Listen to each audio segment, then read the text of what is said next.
Micron, c'est le leader de la mémoire HBM, un composant essentiel et indispensable aux GPU, utilisés pour les clusters d'IA, eux-mêmes en pleine expansion, du fait de la construction de data centers massifs. Dans cette vidéo, on va voir pourquoi investir sur Micron peut être un choix très stratégique pour suivre la capitalisation qui s'opère sur l'IA en se décalant un peu pour prendre peut-être un petit peu moins de risques. Cette vidéo, comme d'habitude sur la chaîne Anantis, va être factuelle. Je vais d'abord vous présenter la société Micron relativement rapidement pour voir un petit peu son cœur d'activité. Ensuite, on va se concentrer sur ses fondamentaux, notamment en regardant ses rapports financiers. Et puis on terminera par une analyse technique de son cours pour voir un petit peu comment on peut se projeter. A noter que j'enregistre cette vidéo la veille de la publication des résultats de Micron pour le Q1 fiscal 2026 et que l'année 2025 a été exceptionnelle pour cette société.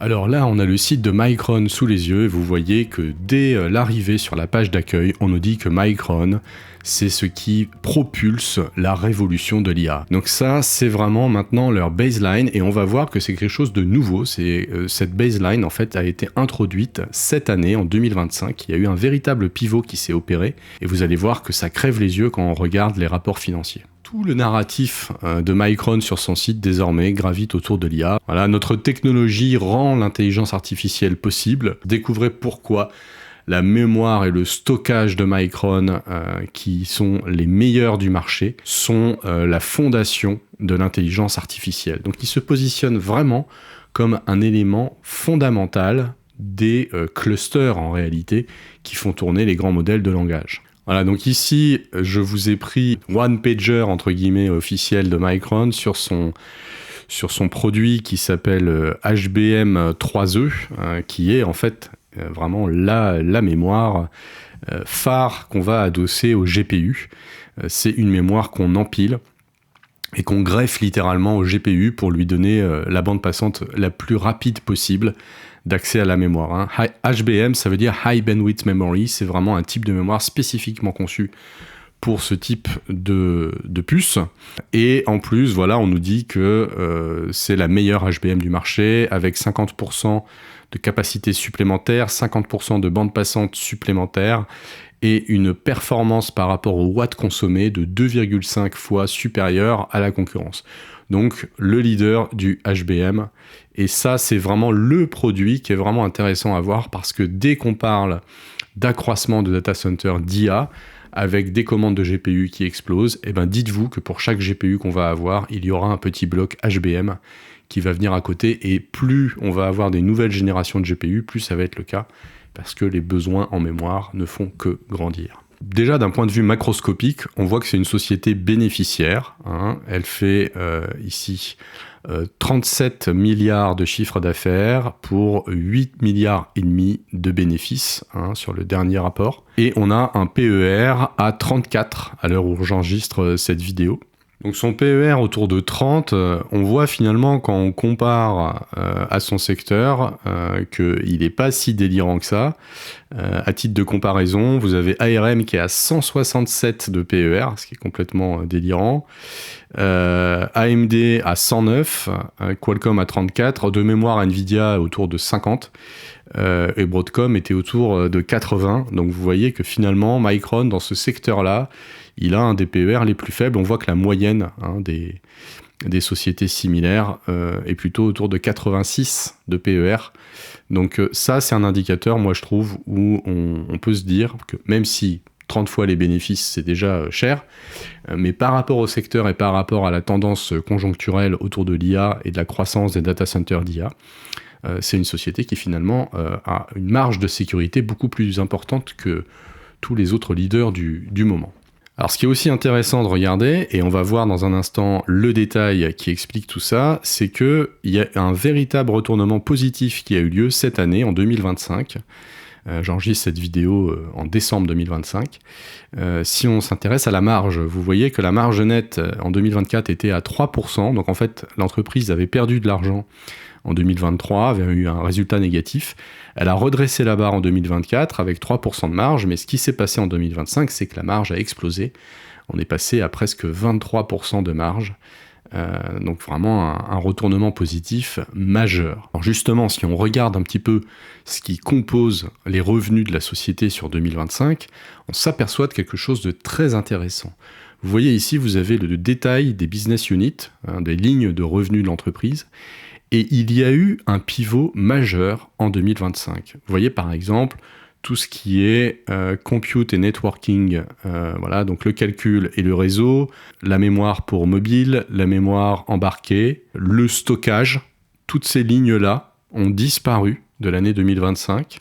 Et on voit à l'inverse un pivot sur des nouvelles lignes, donc une ligne qui s'appelle Cloud Memory Business Unit, Mobile and Client Business Unit et Core Data Center Business Unit et Automotive and Embedded Business Unit. Donc il y a probablement derrière tout ça un renommage de leur business unit, mais ça en dit long, et notamment le Cloud Memory Business Unit et le Core Data Center Business Unit, ils n'existaient pas avant, donc ça veut dire que l'entreprise elle a un focus maintenant d'un business model, comme on l'a vu sur son site, directement ciblé sur les data centers qui font de l'IA.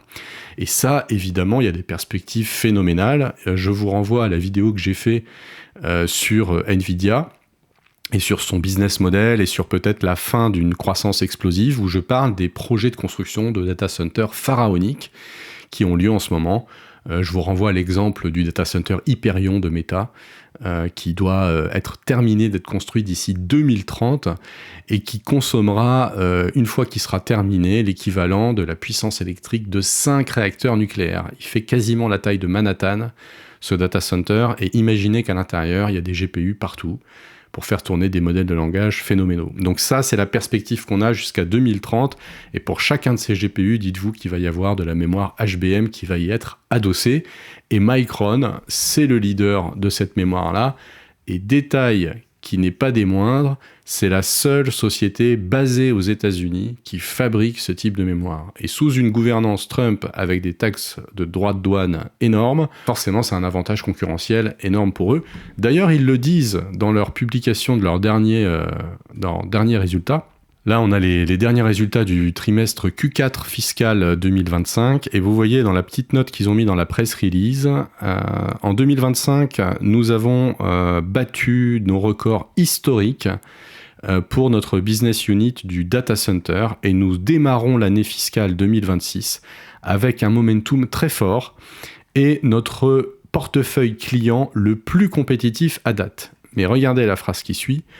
En tant que la seule société basée aux États-Unis capable de fabriquer de la mémoire, Micron est positionné de manière unique pour capitaliser sur l'opportunité de l'intelligence artificielle qui nous attend. Vous voyez, c'est clairement la ligne de mission définie par l'entreprise, être le leader de l'infrastructure IA, quelque part, qui fabrique sur le sol américain. Alors justement, quand on regarde le détail des revenus 2025, on s'aperçoit qu'il y a presque 50% du chiffre d'affaires qui est représenté par la mémoire vendue pour le cloud, donc ça c'est les data centers, et pour Core Data Center Business Unit. Ces deux lignes de revenus, si on les totalise, on arrive quasiment à 50% du chiffre d'affaires réalisé. Voilà, donc la révolution de l'IA en marche. Et donc pour terminer, maintenant, on va regarder son analyse technique. Voilà, donc là, on a quasiment 2 ans sous les yeux du cours de Micron, et on voit que tout ce qu'on a vu dans la stratégie de l'entreprise et dans ses résultats financiers se traduit sur son cours de bourse. Vous voyez que finalement, c'est depuis le mois d'avril 2025 qu'il y a eu un véritable retournement qui s'est amorcé, et le cours a flambé littéralement depuis. Et l'action gagne 184% sur 2025. L'année est quasiment complète. Donc il y a vraiment quelque chose qui s'est passé. C'est clairement lié à ce qu'on a vu avant sur la stratégie de l'entreprise. Et si on regarde un petit peu les moyennes mobiles, on voit qu'on est rentré dans une golden cross depuis le mois de juin, début d'été. Là, on a vraiment une tendance, si je zoome un petit peu, très très très solide. Vous voyez, en violet, la moyenne mobile long terme, en orange, la moyenne mobile court terme. Le cours a été quasiment tout le temps au-dessus de sa moyenne mobile court terme. Il y a juste eu un petit décrochage ici en novembre, mais qui s'est très vite rattrapé. Et donc là, on a tous les indicateurs d'une tendance haussière solide et on voit pas de retournement rapide arriver du point de vue technique. Donc ça, c'est encore un signal encourageant. On voit que finalement, les investisseurs rachètent les chutes du cours. Beaucoup de gens se positionnent, beaucoup de gens ont identifié Micron comme un choix très pertinent pour être à la fois sur l'IA et moins risqué que des sociétés en frontline comme Nvidia ou Broadcom. Broadcom a publié ses résultats, par exemple, il y a 2 jours, et malgré des résultats très bons, le cours a perdu 10%. Voilà, et c'est exactement la même chose qui s'était passé pour Nvidia il y a quelques semaines. Il y a un phénomène de saturation du marché sur ces leaders. Les investisseurs doutent beaucoup malgré des résultats exceptionnels. C'est pas le cas sur la société Micron. Donc on pourrait conclure en disant que Micron n'est plus une valeur cyclique comme elle pouvait l'être avant. Elle devient maintenant une valeur quasiment d'infrastructure sur l'IA. Donc c'est un choix vraiment intéressant à avoir peut-être à côté d'NVIDIA. J'irai pas jusqu'à switcher NVIDIA par Micron.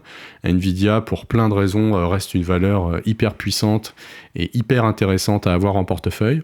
Cependant, j'ai le sentiment que combiner les deux, ça peut vraiment faire du sens. Si je superpose le cours de NVIDIA à celui de Micron, vous avez NVIDIA en vert. Depuis le changement de stratégie, donc ce qui est intéressant, c'est de regarder plutôt sur l'année 2025, voilà, qui démarre ici. Eh bien là, regardez ce qui se passe. On voit clairement une corrélation qui s'est rapprochée de 1 entre les deux cours pendant toute cette période-là, la croissance, et là, ça y est, ça a commencé à se décaler, c'est-à-dire que Micron a commencé à devenir plus performant que le cours Nvidia depuis septembre 2025, et là, on a maintenant carrément une corrélation négative, c'est-à-dire que Nvidia chute alors que Micron monte. Et c'est en ça que je trouve que la combinaison des deux peut être un choix très intéressant, puisque finalement, vous stabilisez votre ligne Nvidia dans la tendance qui s'est amorcée. Et j'ai l'impression qu'on a pas mal de signaux qui peuvent nous amener à considérer que ça va se poursuivre. Il y a une saturation des investisseurs sur Nvidia, quand bien même ces résultats sont exceptionnels. Mais ce n'est pas le cas sur une société comme Micron, et on l'a vu d'un point de vue vraiment fondamental, ça s'explique très bien. Donc c'est pas un pari spéculatif à court terme de se positionner sur Micron, c'est plutôt s'adosser à la croissance pluriannuelle des data centers IA, sans probablement autant de risques que sur des mastodontes qui ont déjà été énormément pricés par le marché, comme Nvidia ou Broadcom. Voilà, si vous avez apprécié cette vidéo, n'hésitez pas à venir faire un tour sur Anantis, vous avez le lien en description. Et si c'est pas déjà le cas, n'oubliez pas de vous abonner à la chaîne, on publie des vidéos assez régulièrement sur différentes sociétés.